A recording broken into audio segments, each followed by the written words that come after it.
Welcome back to Chinnus taste birds. ഇന്ന് ഞാനൊരു easy ആയിട്ടുള്ള ഈവനിങ് സ്നാക്കിൻ്റെ റെസിപ്പി ആയിട്ടാണ് വന്നിരിക്കുന്നത്. Chicken balls. അപ്പോൾ എങ്ങനെയാണ് നല്ല ക്രിസ്പി ആയിട്ടുള്ളതും നല്ല ടേസ്റ്റി ആയിട്ടുള്ള ചിക്കൻ ബോൾസ് വീട്ടിൽ തയ്യാറാക്കിയെടുക്കുന്നതെന്ന് നോക്കാം. അപ്പോൾ റെസിപ്പിയിലേക്ക് കടക്കുന്നതിന് മുമ്പേ തന്നെ എൻ്റെ ചാനൽ ഇതുവരെ സബ്സ്ക്രൈബ് ചെയ്തിട്ടില്ലാത്തവരുണ്ടെങ്കിൽ ഒന്ന് സബ്സ്ക്രൈബ് ചെയ്യണം. അതിൻ്റെ കൂടെ ബെല്ലൈക്കണിൽ ഓൾ എന്നുകൂടി ക്ലിക്ക് ചെയ്യണം.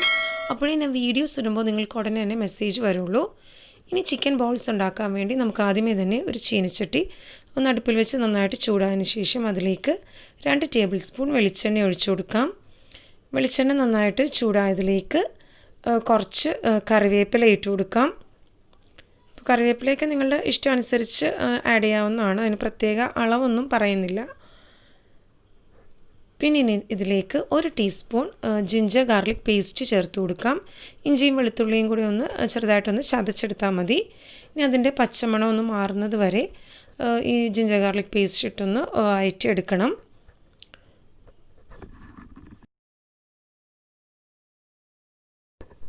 ഇനി അതിലേക്ക് ഒരു സവാള ഒന്ന് ചെറുതായിട്ട് അരിഞ്ഞെടുത്തതിന് ശേഷം അതും കൂടെ ചേർത്തൊന്ന് വഴറ്റിയെടുക്കാം. അപ്പോൾ സവാള വഴറ്റുന്ന സമയത്ത് ആവശ്യത്തിനുള്ള ഉപ്പും കൂടെ ചേർത്ത് കൊടുക്കുകയാണെങ്കിൽ ഞാൻ എപ്പോഴും പറയുന്നത് പോലെ തന്നെ പെട്ടെന്ന് വഴന്ന് കിട്ടും സവാള. അപ്പോൾ ആവശ്യത്തിനുള്ള ഉപ്പും കൂടെ അതിലേക്ക് ചേർത്ത് കൊടുക്കാം. എന്നിട്ട് സവാള നന്നായിട്ടൊന്ന് വഴറ്റിയെടുക്കണം.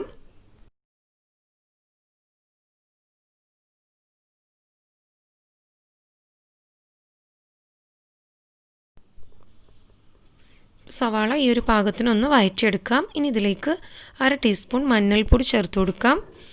പിന്നെ 3 ടീസ്പൂൺ ചതച്ച മുളക് ചേർത്ത് കൊടുക്കാം. ഞാനിവിടെ ചതച്ച മുളകാണ് എടുത്തിട്ടുള്ളത്. ചതച്ച മുളക് ഇല്ലെങ്കിൽ സാധാരണ മുളക് പൊടി ചേർത്താലും മതി. അപ്പോൾ എരിവ് ഓരോരുത്തരുടെ ഇഷ്ടം അനുസരിച്ച് ചേർത്ത് കൊടുക്കാവുന്നതാണ്. അപ്പോൾ ഞാൻ 3 ടീസ്പൂൺ ചേർത്തപ്പോൾ എനിക്ക് മുളക് പൊടി ഇച്ചിരി കുറവ് പോലെ തോന്നി. അപ്പോൾ അതുകൊണ്ട് ഞാൻ വീണ്ടും 1 ടീസ്പൂൺ കൂടെ ചേർത്തിട്ടുണ്ട്. അപ്പോൾ ഞാൻ നേരത്തെ പറഞ്ഞ പോലെ എരിവ് ഓരോരുത്തരുടെ ഇഷ്ടം അനുസരിച്ച് ആഡ് ചെയ്യാവുന്നതാണ്. അപ്പോൾ ഇതൊന്ന് നന്നായിട്ടൊന്ന് വഴറ്റിയെടുക്കാം. അപ്പോൾ ഇതൊരു കുറവ് തോന്നിയുകൊണ്ട് ഞാനങ്ങനെ ടോട്ടൽ 4 ടീസ്പൂൺ ചതച്ച മുളക് ആണ് ചേർക്കുന്നത്. അപ്പോൾ മുളക് പൊടി ചേർക്കുന്ന സമയത്ത് ഫ്ലെയിം ഒന്ന് ലോ ആക്കി വെച്ചതിന് ശേഷം വേണം മുളക് ചേർത്ത് കൊടുക്കാനായിട്ട്, അല്ലെങ്കിൽ പെട്ടെന്ന് തന്നെ ചിലപ്പോൾ കരിഞ്ഞു പോവും. അപ്പോൾ ലോ ഫ്ലെയിമിലിട്ട് ഒന്ന് വഴറ്റിയെടുക്കണം ഈ മസാല.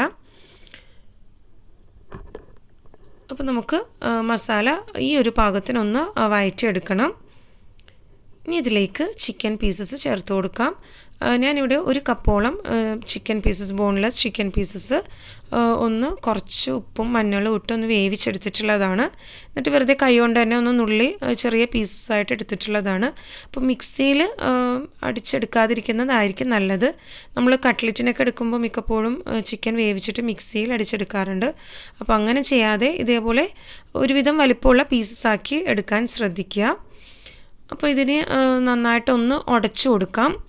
ചിക്കൻ പീസസും ആ മസാലയും കൂടി ഒന്നുകൂടെ ഒന്ന് മൂപ്പിച്ചെടുക്കണം നമുക്ക്. അപ്പോൾ ചിക്കൻ ഞാൻ നേരത്തെ തന്നെ വേവിച്ച് വെച്ചിട്ടുള്ള ചിക്കൻ പീസസാണെന്ന് പറഞ്ഞായിരുന്നു. അപ്പോൾ ഇനി മസാലയിൽ കിടന്ന് ഒന്നുകൂടെ ഒന്ന് മൂപ്പിച്ചെടുക്കണം. അപ്പോൾ ഇതൊരു 5 മിനിറ്റ് വരെ നമുക്കൊന്ന് ലോ ഫ്ലെയിമിൽ ഇതൊന്ന് വേവിച്ചെടുക്കാം. അപ്പോൾ 5 മിനിറ്റ് കഴിഞ്ഞിട്ടുണ്ട്. അപ്പോൾ നമ്മുടെ മസാല തയ്യാറായി കഴിഞ്ഞു. അപ്പോൾ ഇതിന് നന്നായിട്ട് ഒന്നുകൂടെ ഒന്ന് ഇളക്കി യോജിപ്പിച്ച് കൊടുക്കാം. അപ്പോൾ ശരിക്കും ആ മുളകിൻ്റെയൊക്കെ ആ ടേസ്റ്റ് ശരിക്കും ആ മസാലയുടെയൊക്കെ ടേസ്റ്റ് ശരിക്കും ആ ചിക്കനിൽ പിടിച്ച് കിട്ടിയിട്ടുണ്ട്. ഇനി ഇതൊന്ന് ചൂടാറാൻ വേണ്ടി മാറ്റി വെക്കാം. ഇനി അത് ചൂടാറുന്ന സമയത്തിനുള്ളിൽ നമുക്കൊരു ബൗളിലേക്ക് 3 ടേബിൾ സ്പൂൺ മൈദമാവ് ചേർത്ത് കൊടുക്കാം. പിന്നെ അതിലേക്ക് 2 ടേബിൾ സ്പൂൺ അരിപ്പൊടി ചേർത്ത് കൊടുക്കാം. ഞാനിപ്പോൾ ഇവിടെ ഏകദേശം വലിയ ടേബിൾ സ്പൂൺ അളവിലാണ് എടുത്തിട്ടുള്ളത്. അപ്പോൾ 3 ടേബിൾ സ്പൂൺ മൈദമാവിന് 2 ടേബിൾ സ്പൂൺ അരിമാവ് ചേർത്ത് കൊടുക്കാം. പിന്നെ ഇതിലേക്ക് 1 കോഴിമുട്ട പൊട്ടിച്ചൊഴിച്ച് കൊടുക്കാം. പിന്നെ ആവശ്യത്തിനുള്ള ഉപ്പ് ചേർത്ത് കൊടുക്കാം. ഞാനിവിടെ ഒരു 1/4 ടീസ്പൂണോളം ഉപ്പ് ചേർക്കുന്നുണ്ട്. അപ്പോൾ നമ്മൾ ആദ്യമേ തന്നെ മസാലക്ക് ഉപ്പ് ചേർത്തിട്ടുള്ളതാണ്. അതുപോരാതെ ഇതിലേക്കൊരു 1/4 ടീസ്പൂൺ ഉപ്പും കൂടെ ചേർത്ത് കൊടുക്കാം. പിന്നെ 3 ടേബിൾ സ്പൂൺ ഓട്സ് ചേർത്ത് കൊടുക്കാം. അപ്പോൾ ഓട്സും കൂടെ ചേർക്കുമ്പോൾ നല്ല ഹെൽത്തി ആയിട്ടുള്ളൊരു സ്നാക്കാണിത്. പിന്നെ ഇതിലേക്ക് 2 ടേബിൾ സ്പൂൺ ടൊമാറ്റോ സോസ് ചേർത്ത് കൊടുക്കാം. ഇപ്പോൾ ടൊമാറ്റോ സോസ് നിങ്ങളുടെ കയ്യിൽ ഇല്ലെങ്കിൽ അവോയ്ഡ് ചെയ്യാവുന്നതാണ്. പക്ഷേ അത് ചേർക്കുമ്പോൾ കുറച്ചുകൂടെ നല്ലൊരു ഫ്ലേവർ ആയിരിക്കുള്ളൂ നമ്മുടെ സ്നാക്കിന്. അപ്പോൾ 2 ടേബിൾ സ്പൂൺ ടൊമാറ്റോ സോസും കൂടി ഇതിലേക്ക് ചേർത്ത് കൊടുക്കാം. ഇനി ഇതിലേക്ക് 1/4 ടീസ്പൂൺ മഞ്ഞൾപ്പൊടിയും കൂടെ ചേർത്ത് കൊടുക്കാം. പിന്നെ ആവശ്യത്തിനുള്ള വെള്ളവും കൂടെ ചേർത്ത് ഇത് നന്നായിട്ടൊന്ന് മിക്സ് ചെയ്തെടുക്കണം. ഞാനിപ്പോൾ ഇവിടെ ഒരു 1/2 ഗ്ലാസ്സോളം വെള്ളം ചേർത്തിട്ടുണ്ട്. എന്നിട്ട് നന്നായിട്ട് ഈ ബാറ്റർ ഒന്ന് നന്നായിട്ട് മിക്സ് ചെയ്ത് തയ്യാറാക്കിയെടുക്കാം. ഇത് വളരെ ഈസി ആയിട്ടുള്ളൊരു സ്നാക്ക് റെസിപ്പിയാണ്. നമ്മൾ കട്ട്ലേറ്റൊക്കെ ഉണ്ടാക്കുന്ന നേരത്തിന് ഇങ്ങനെ ഉണ്ടാക്കുകയാണെങ്കിൽ വളരെ എളുപ്പത്തിൽ തന്നെ സ്നാക്ക് റെഡിയായി കിട്ടും. നമ്മുടെ ബാറ്റർ തയ്യാറായിട്ടുണ്ട്. ഇനി ഇതിലേക്ക് നമ്മൾ നേരത്തെ തയ്യാറാക്കി വെച്ചിട്ടുള്ള മസാല ചൂടാറിയതിന് ശേഷം ഇതിലേക്ക് ചേർത്ത് കൊടുക്കുക.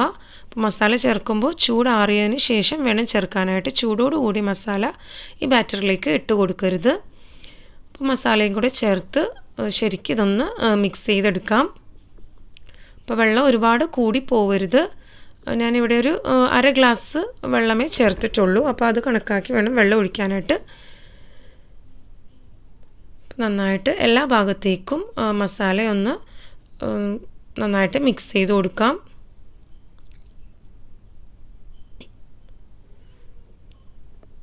ഇപ്പോൾ ശരിക്കും ചിക്കനും മസാലയൊക്കെ ബാറ്ററുമായിട്ട് നന്നായിട്ട് മിക്സായി കിട്ടിയിട്ടുണ്ട്. ഇനി ഇത് നമുക്കൊന്ന് ഓരോ ബോൾസായിട്ടൊന്ന് ഉരുട്ടിയെടുക്കാം. ഇതേപോലെ ചെറിയ ചെറിയ ബോൾസായിട്ട് ഉരുട്ടിയെടുക്കണം. ഇതേപോലെ തന്നെ ബാക്കിയുള്ളതും ബോൾസാക്കി വെക്കാം. ഇനി ഒരു ചീനച്ചട്ടി ഒന്ന് അടുപ്പിൽ വെച്ച് നന്നായിട്ട് ചൂടായതിന് ശേഷം അതിലേക്ക് ഫ്രൈ ചെയ്യാൻ ആവശ്യത്തിനുള്ള ഓയിൽ ഒഴിച്ചു കൊടുക്കുക. ഓയിൽ ചൂടായതിന് ശേഷം അതിലേക്ക് ഓരോ ബോൾസ് വീതം ഇട്ട് കൊടുക്കാം. പിന്നെ നേരത്തെ പറഞ്ഞ പോലെ വളരെ പെട്ടെന്ന് തയ്യാറാക്കിയെടുക്കാവുന്ന ഒരു സ്നാക്ക് റെസിപ്പിയാണ്. ചിക്കൻ പീസസൊക്കെ വീട്ടിലുണ്ടെങ്കിൽ വളരെ പെട്ടെന്ന് തന്നെ ഇത് തയ്യാറാക്കി എടുക്കാവുന്നതേ ഉള്ളൂ. അപ്പോൾ ഇതേപോലെ തന്നെ ബാക്കിയുള്ള ബോൾസും തയ്യാറാക്കി നമുക്ക് 2 സൈഡും നന്നായിട്ട് ഫ്രൈ ചെയ്തെടുക്കാം. അപ്പോൾ ഫ്രൈ ചെയ്യുന്ന സമയത്ത് ലോ ഫ്ലെയിമിൽ ഇട്ടിട്ട് വേണം ഫ്രൈ ചെയ്യാനായിട്ട്. അല്ലെങ്കിൽ ചിലപ്പോൾ ഉള്ള് വെന്ത് കിട്ടില്ല, പുറമേ കരിഞ്ഞു പോവുകയും ചെയ്യും. അപ്പോൾ ഓയിൽ നന്നായിട്ട് ചൂടായതിന് ശേഷം ബോൾസ് ഇതിലേക്ക് ഇട്ട് കൊടുക്കുമ്പോൾ ലോ ഫ്ലെയിമിൽ വെച്ചിട്ട് വേണം പിന്നെ കുക്ക് ചെയ്യാനായിട്ട്. എന്നാലേ നമ്മുടെ ഈ ചിക്കൻ ബോൾസിൻ്റെ ഉൾവശം ശരിക്കും വെന്ത് കിട്ടുള്ളൂ.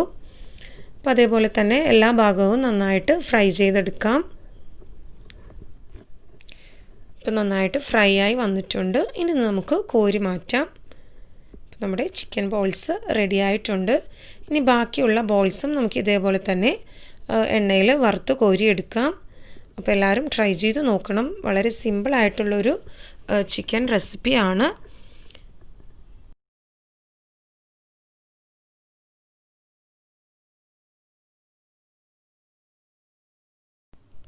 അപ്പോൾ റെസിപ്പി ഇഷ്ടമായെങ്കിൽ ലൈക്ക് ചെയ്യുക, ഷെയർ ചെയ്യുക. കൂടുതൽ വീഡിയോസിന് വേണ്ടി ചാനൽ സബ്സ്ക്രൈബ് ചെയ്യുക. Thanks for watching my channel.